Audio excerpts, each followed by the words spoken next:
Friends, and welcome. Today I'm going to show you how to create this very amazing ghost tapestry. He has like a face of like Scream, so I believe that it can be also made into Scream. So we're going to chain 21 actually. Of course, the if original you would like to have that black border, tapestry has a black border, but I'm just going to skip it. I'm quite like it. 21. And we're going to work onto the back side of our chains because I'm going to be using a Tunisian simple stitch that calls for doing a little bit different of a crochet technique. So we're going to turn our chains onto the back side, and if you run your fingers through the chains you feel little bumps, and we're going to work onto those bumps. We're going to skip that very first bump right there, because it corresponds to this very first stitch, and we're just going to skip right to the second bump, which is this one.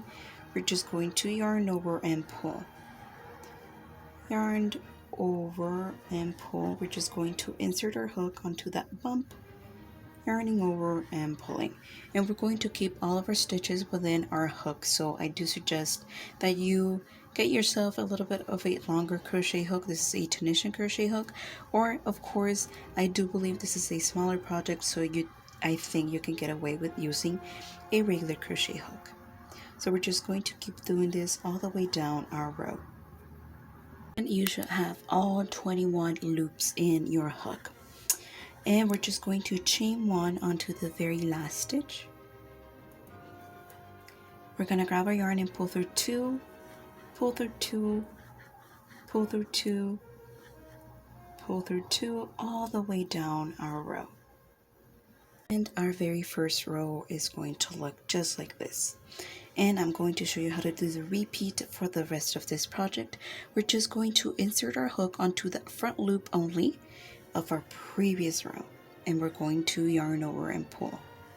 Again, only onto that front loop of our previous row, yarn over and pull.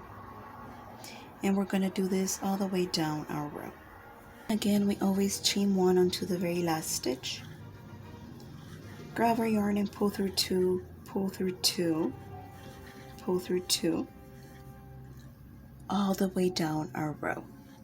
And this is the end of our second row. We're going to do our third row, which is also a solid color.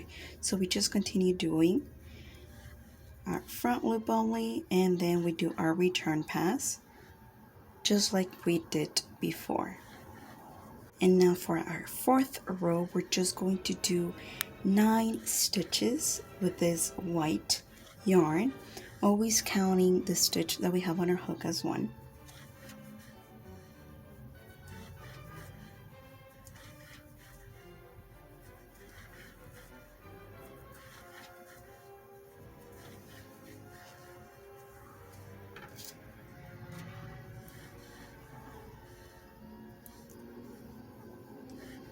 And now we get to introduce our black color.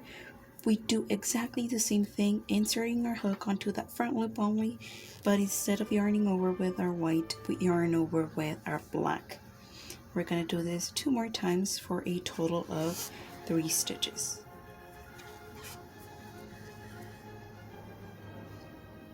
And we just drop our white, our black.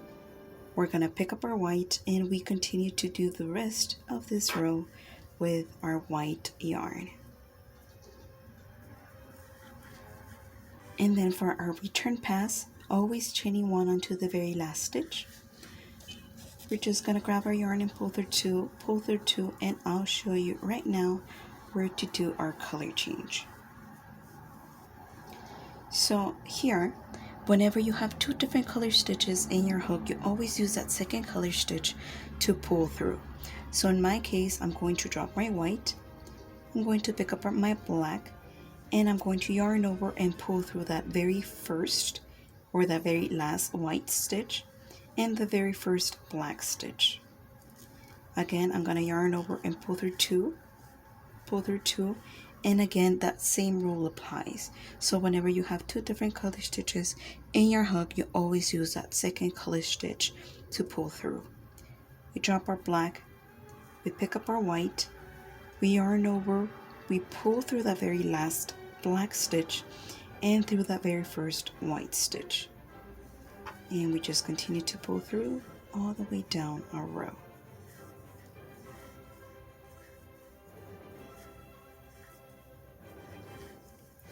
Just like this. And this is how your tapestry should be coming along. And this is actually where I'll leave the explanation. You know everything, you know the foundation, you know how to do the front, how to do the return pass, how to introduce a color, and how to color change. So of course down below in the description I leave the Pinterest pin that I'm following, or of course if you would like you can always take a screenshot of the pattern on screen.